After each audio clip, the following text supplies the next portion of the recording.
What is going on, boys? Welcome back to the Monday Morning Quarterbacks Podcast, episode 44. It's Super Bowl week, and what a season we've had. How we doing, Josh? How we doing, Connor? Terrible. It's been a terrible season. One of the worst. I agree. Yeah, I hate the matchup we got, but it's what we got. This was my least favorite possible matchup we could have gotten, and that's what we got. But is what it is. I mean, the Eagles literally just annihilated the Commanders, dropped 55 on them, and then the Chiefs cheat their way to a win over the Bills. What else is new? Chiefs doing what they do. What did you guys think it was first down? It was obviously a first down. Yeah, I mean, there's the one camera angle that like everyone points to where Josh Allen's like half his body's over it. So, I mean, if you're going off that, then it's a first down. Well, it's crazy because everyone's like, why don't they just put trackers in the ball and then we'd never have this issue? They have trackers in the ball. And the tracker showed it was over the first down. We're just not using the technology. Like, to route. Where do they put the tracker in the ball, though? I was thinking about that because I heard that. Is the tracker in the middle of the ball? Is it at the nose of the football? Like, where is it specifically? No idea, but it doesn't even matter if the tracker was over and it was on the football, it's over. I didn't know that they actually had the tracker published as it being over. They do it for like the advanced like tracking metrics stuff that they'll like bring up once in a blue moon. Yeah, next gen stats. Yeah. Yeah, that's. I mean, you got to feel for Bills fans. Josh Allen's 0-4 in the playoffs against Mahomes. Like, if Mahomes didn't exist, Josh Allen could have like a legacy. Yeah, I mean, it's basically like the Packers and the Niners. They just can't win. The Packers really just against anyone in the NFC Championship. We've lost 4 NFC Championships in our life. Not that this has to go back to the Packers, but I mean, I am sporting the Super Bowl MVP, Super Bowl champ Packers. So I mean, odds they were going to get brought up was pretty high. Decently high. What were your guys' thoughts on that Xavier Worthy catch? That one was tough. I mean, it looked like I don't know. I mean, they called it a catch on the field, so it's hard to overturn it, but there's no way he had control of it. But on the camera in super slow motion, the ball doesn't really move after it hits the ground. My problem was it really when they showed that, he didn't even have possession of the ball. The other guy had possession of the ball, and it went incomplete. And then Xavier Worthy stole it. So yeah, I saw it live, and when I saw it live, I'm like, "There's no that's not a catch for Worthy." I thought it was a pick, maybe. And then they showed the replay. I'm like, okay. I mean, they might overturn it, right? But it's crazy. At the end of the day, you can cry officials all you want, but Chiefs are going to their 3rd straight Super Bowl, and Dalton Kincaid has got to make that catch. I don't understand. I mean, it was hard. It was really hard. He was running full speed, had to stop, positioned himself, but he did the hard part. All he had to do was catch the ball. Like, at that point, the catch wasn't that hard. That was just poetic from the Mark Andrews drop and the Ravens and the Bills donating to each other's tight ends. That was some quick karma. Just meant to be. What are your... see drop an easy touchdown to lose. What were your guys' thoughts on... What are your guys' thoughts, I guess, overall on the Eagles' tush push or brotherly shove? I think it should be banned. No. I was arguing on TikTok in your comments as an anonymous user. Really? I didn't see it. Yeah. What were you saying? No. I don't remember. I said, I'll tell you what I said right here is my argument. The regular quarterback sneak on 4th and 1 has like an 82% success rate, and the tush push is like 86%. So it's barely better than a normal quarterback sneak. Teams are just dumb, and they don't quarterback sneak it for whatever reason. It's literally the highest percent play you can do, and teams refuse to do it. And then the Eagles have Jalen Hurts, who can squat like 600 pounds, plus 2 guys pushing him. Every team can do that. I don't understand. Like, the quarterback sneak's going to get it anyways. The tush push is just like 4% higher chance. What's the point of banning it? So I'm confused with like the rules. I obviously don't play in the NFL, so I don't know how like the defense is allowed to line up on the ball. Are you allowed to like line guys up straight over the center? Because I know like long snap. It's not a kickoff. as long as it's not a kick or a punt, yeah, you can line them up. You can put 4 guys right there, and Yeah. the issue is all the Eagles guys line up. So there's been a big thing in the NFL, this rule about illegal formations and left tackles either lining up too far forward or too far back. And on the tush push, the left tackle, both tackles are lined up right next to the guards, no gap. Where on every other formation, they're lined up like a full yard deeper. So I don't know how it's a legal formation in the first place. Also, on the flip side of the ball, every single time they did it against the Commanders, 5 of the Commanders' D linemen are completely offsides, and 2 of the Eagles' O linemen's heads are in front of the ball, offsides as well, and nothing gets called, and they just let it play. Like literally, helmets were touching between the offense and the defense before the play had even started, and no, they just let it go. I don't understand. I think for the good of the league, what they should do is they shouldn't allow. They used to not allow this. I don't know why they changed the rule back. You shouldn't be allowed to push him from behind. An O lineman shouldn't be able to just grab ball carriers and drag them forward, like what's been happening this year. Why? It's fun. Yeah, I like it. I don't see why you should do it. It's not fun when literally every 3rd and 1, 3rd and 2, 4th and 1, 4th and 2, it's the same thing every time. I'm over it personally, but yeah, I mean, like you said, that's what all teams should be doing. They're just other teams are dumb. Most teams are doing it. Most teams are putting their tight ends in at QB to do it. Yeah, I mean, I've seen that before, but they should do that on every time it's a 4th and 1 or a 3rd and 1 that you have to get. You should be sneaking the ball. It doesn't matter how you sneak it. You should be sneaking it. Statistically, it's the best play you can run. I don't understand why teams just don't do it. I'll give you one more reason why it should be banned. Player safety. NFL wants to talk about player safety this, player safety that, and Goodell's trying to introduce another game into the season, and on top of that, this is the most dangerous play in football, is the tush push that happens like 8 times every time the Eagles play. I'm against player safety. I think we should bring crack blocks back. I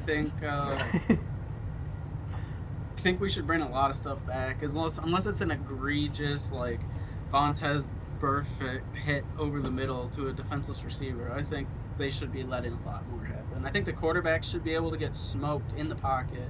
It's ridiculous that they are not allowed to even get close to their head or their legs. It's insane. I think we should focus less on player safety. Yeah, I don't think you can ban the tush push, but like Jake said, maybe you change up the formation rules because there's, like you said, with the tackles. If that's the only play where you can have the tackles lined up right next to the guards, then maybe there's something to that. I don't know if that's true. I don't know why it would be illegal to have your left tackle and your right tackle on the line. I'm not saying that it's illegal to do that. I'm saying it's illegal on every other pass play when they're lined up a yard or 2 yards deeper than normal, when they're supposed to be lined up in unison. I don't know why they're allowed to go back to their... It's the same It's a completely different formation than their typical play. Yeah, I mean, if it's a pass play, then they definitely cheat and like line up a half yard farther back than they're probably supposed to. But it's the same reason the wide receivers run out to the edges and then they're like a yard off the line of scrimmage, or they're like a half yard ahead of the line of scrimmage. As long as they give the thumbs up to the ref, if the ref says they're good, they're good. They're not gonna call it. Interesting. All right, let's move on over to the Super Bowl. Last game on the slate, game of the year. We got the Chiefs and Eagles in New Orleans. Another New Orleans Super Bowl. Chiefs are -1.5, over under 48.5. What are we thinking? I guess I'll start it because I won, right, this year for the overall record. You know, I hate the Chiefs with every ounce of my body. I also hate the Eagles. Like I said, I hate this matchup. But I think you take Chiefs money line here. At the end of the day, they end up winning every time. They're a dynasty, whether you want to admit it or not. I just hope the refs don't come down. Like, there's no controversial calls. I'm just hoping we have a good game of football. Hopefully a lot of points, although I'm taking the under personally.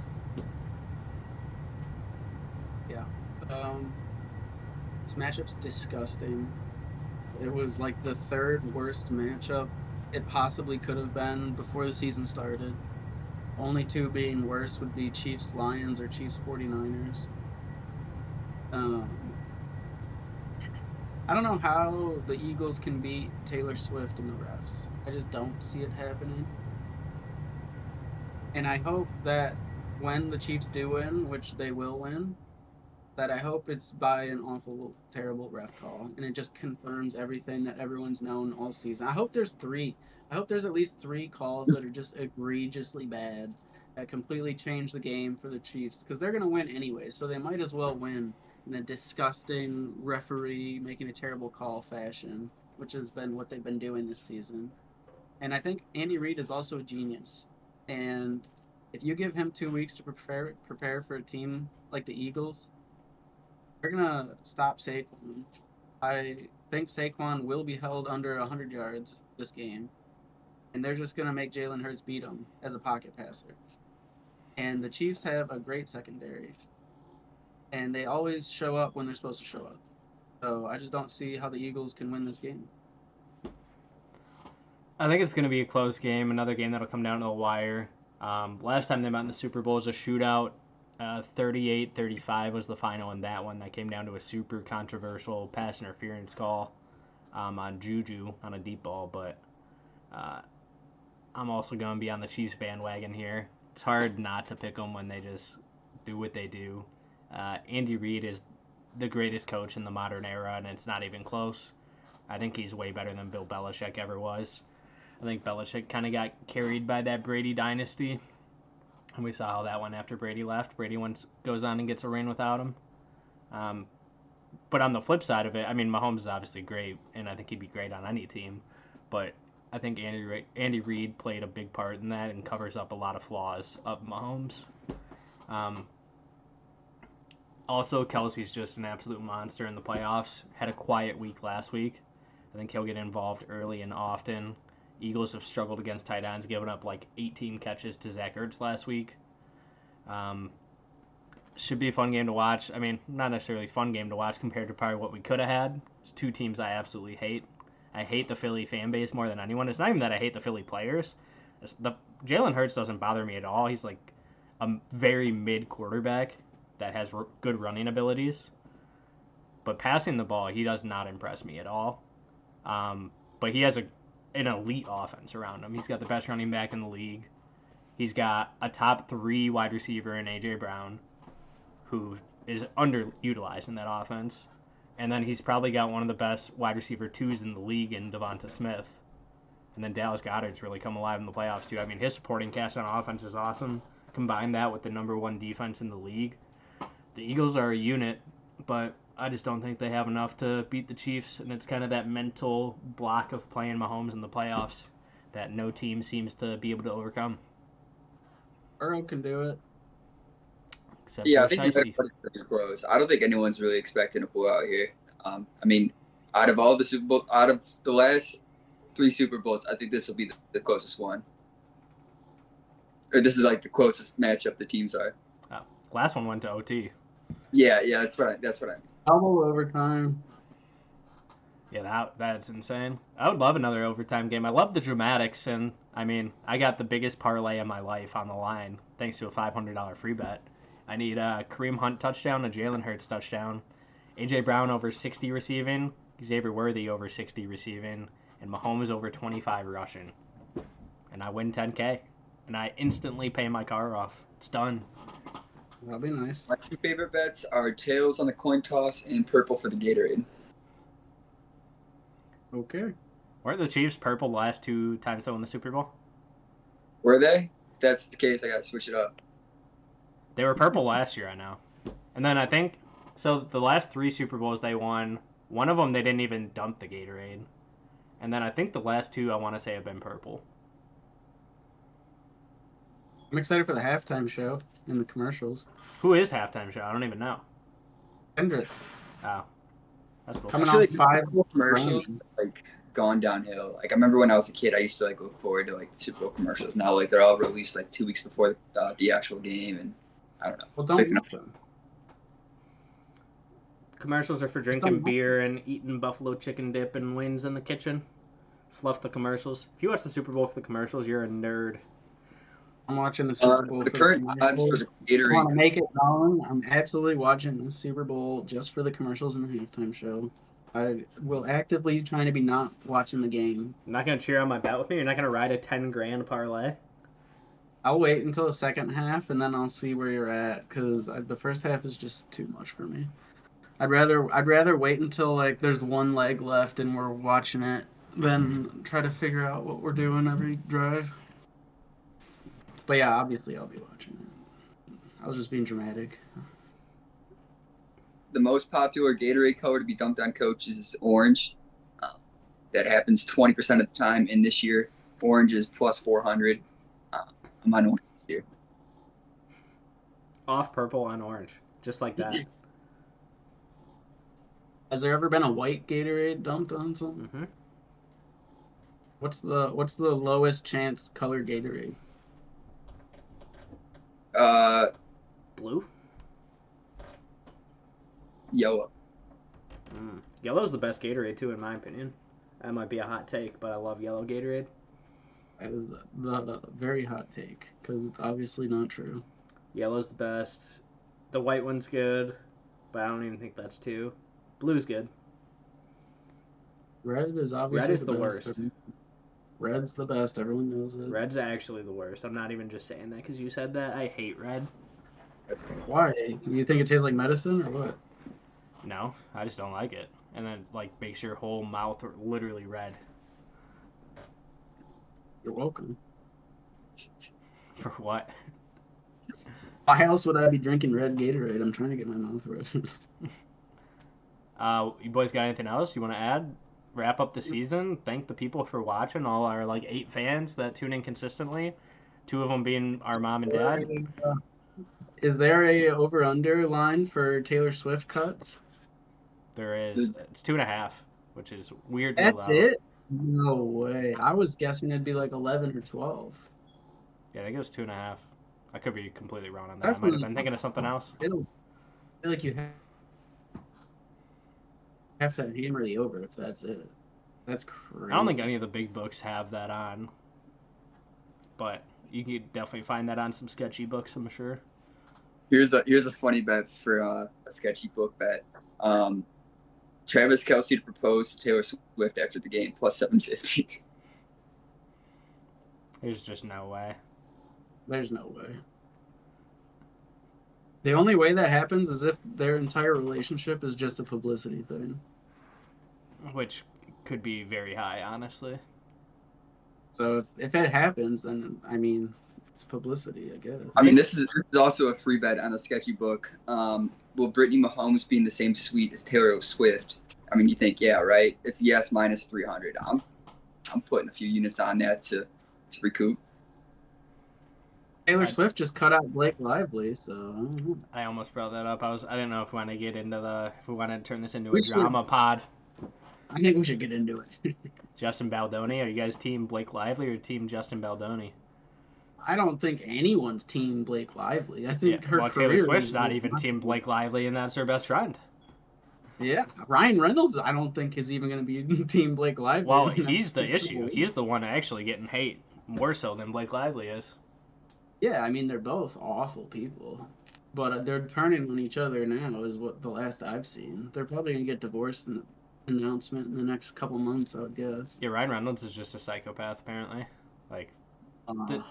The stuff they were doing behind the scenes is just crazy. I always felt some weird vibe with Ryan Reynolds. I never liked him. He plays himself in every movie. Yeah. I mean, I got a quick stat correction for us. You mentioned it was 2.5 for Taylor Swift. It's actually over under 6.5, and the over is minus 150. Oh, wow. Yeah, I don't know what I was talking about. I think it was something to do with Taylor. I don't know. I think you still take the over. Yeah, I don't know. That's tough. That's a lot. Well, I think if they include halftime show, I'm sure it's going to cut to her dancing at least once or twice. Or they're definitely going to show a replay of her dancing at least once or twice. So, I don't think they are going to show it actually during the halftime show. I think they're so focused on the show itself. Well, they focus on the show itself, but once the show's done and they're like rambling about Patrick Mahomes and how great he is, I'm sure they're gonna show her like. Who's on the call? Who's on the call for this game? Is it Collinsworth? Because if it's Collinsworth glazing Mahomes for 3 hours, I might not be able to watch. Look it I up. think it's Roma. Roma? I like Roma. I don't know. I mean, I might. He be did wrong, last but I year's, thought I'm it pretty was- sure. We can figure this out. Kevin. Oh, is this right? Kevin Burkhardt and Tom Brady. Yeah, that is right. Because it was supposed to be Greg Oh. Olsen, but Greg Olsen got the boot because Brady took his place. And Olsen's all butthurt about it. Yeah, I would be too. That's so annoying. Yeah, that sucks. Tom Brady literally is now calling Super Bowls, and they're gonna frickin' rename the trophy to the Brady. They're not. Did you hear that? No. They're looking to rename the Lombardi Trophy, and Bill Belichick suggested it be named to the Brady. I'm gonna stop watching NFL football. I don't think it got any traction or anything, but it did get put out there that they wanted to rename it, and like the two like front runner people to be named, it would be Brady and Belichick. So I don't think you can name it after a player. I think that's weird. I think it has to be a coach or something. I don't know. I don't know how you rename it when it's been that for forever. Right. I feel like it's Feels just weird. that. Feels weird. Yeah, it should never be renamed. Yeah. Maybe they should start handing out necklaces instead of Super Bowl rings. Save some money. One more thing. This is gonna be our last part of the season, but I guess just kind of going into next year. If you guys could have a couple dream free agents go to your team, so the Colts or Packers, what dream free agents would you like for your team to get in the offseason? I mean, that's not even like a dream free agent. But I'd like to see Justin Fields come in and compete with Anthony Richardson. I was also gonna say Justin Fields. I don't know. None of them, honestly. I don't want any. I'd rather have like some free agent that people don't really know that well. That's like secretly PFF ranked like number 4, and he's like 24, 23, and he plays DB or something. I don't Those want guys to are see such a free agent market. Josh is making up imaginary players to add to the team. Josh is going to We create did a that player with in Xavier Madden. McKinney. That's how we got Xavier McKinney that way. I mean, we paid him heavily. Yeah, I mean, if you gotta pay him, pay him. Just don't get someone stupid like Tyreek Hill or T. Higgins. I like do the not big want name. T. Higgins, but all the Packer fan base wants T. Higgins. I would love Myles Garrett or Max Crosby. Both of So how Miles old is Garrett, you Max? got paid for though, right? That's not a free agent. For who? Miles Garrett. Both of them. Both of them we'd have Yeah, to you pay have for him. I don't think they'd be worth Does- the amount of money it would cost. Does Cleveland have an asking price yet for a trade for Miles Garrett? It's going to be a lot. I mean, taking over much. his salary is a lot in the first place, so we'd have to take over his salary, and then we'd also have to probably give up a first. Or like 2 seconds or something like that, but I'm sure it would be a lot. Miles Garrett's 29, so he's realistically got like 1.5 more years of being relevant. Yeah, he's a game wrecker, though. I mean, Aaron if our, Donald. win- Sorry, if, go our, ahead. if our window is like 1 to 2 years, why not? Well, our window's way bigger than that, so I think they like the Eagles or somebody. I know, should try to go with. we're really young. Josh Jacobs was pissing off some Packer receivers today. Oh, he was saying they can't catch the ball or something. What he actually said was, we need a true wide receiver 1. And he did it. He was like, all our guys are really good, but like we need like someone that's coming and is already an established 1. And Wicks like retweeted it and like put like rolling his eyes emojis on it, and Reed said something not so nice too.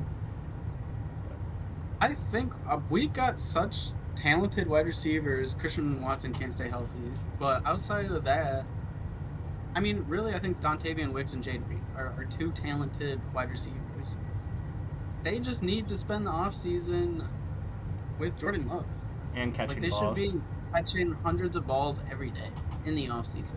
Because one of them needs to become, like, when Jordan Love drops back to throw the ball, he is not even looking at his receivers. He's like, where's Tucker Kraft? Is Josh Jacobs coming out of the backfield? What's the hot route? I'm just going to bomb it. Like, how do you? He needs to be able to drop back and be like, "I'm going to Jaden Reed." We need like Stafford and Puka. Like, drop back. You know where the guy is and hit him. Yeah, I mean, Love attempted more 20-plus yard passes than anyone in the league last year. So he's definitely launching the ball downfield. It's just, yeah, I don't know. There's not like a consistent guy. I get what you're saying, but Love needs a safety blanket, and you get a safety blanket by spending the offseason with someone and throwing him hundreds of balls and waking up early and having breakfast. please no That's Cooper what's that. Kupp. Please no Cooper Kupp. They need to have breakfast together.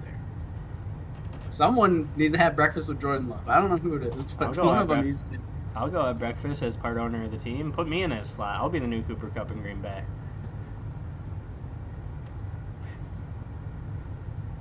Good idea. Okay. Well- Maybe we'll float it out there to Manning. Yeah, I don't know. Vegas currently has the Packers at 20-1 for the Super Bowl odds next year, and the Colts are at 51. In case anyone was wondering. So- I don't think. That's honestly what I would have guessed for both, probably.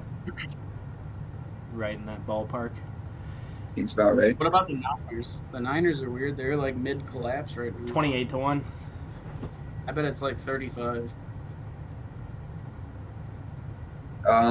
Whoa. What? Hang on, I'm trying different source. What did it say? We'll leave the pod on a cliffhanger. You guys can go research that one on your own. Yeah, I'm not getting that one. Alright, it's been fun, boys. Thanks for another fun season of the pods. To the people that actually show up and participate in the pods, it's been fun. We'll figure out something for next year. I don't know if we'll be fully back or what'll happen, but who knows? Who knows if we'll even have a pod next year? But if we do, we'll see you then. Well, we gotta do a draft pod. Yeah. Yeah, I A don't beer know. mile pod too. That's never gonna get done. I'm gonna be honest. I don't think P's ever gonna do that. But Don't say that. Call them out. it's been fun, boys. Thanks to everyone that watched, even if you watched one episode. If you're somehow still watching this pod, appreciate you guys. We'll maybe see you next year, maybe see you never. Who knows? But we'll see you guys. Peace.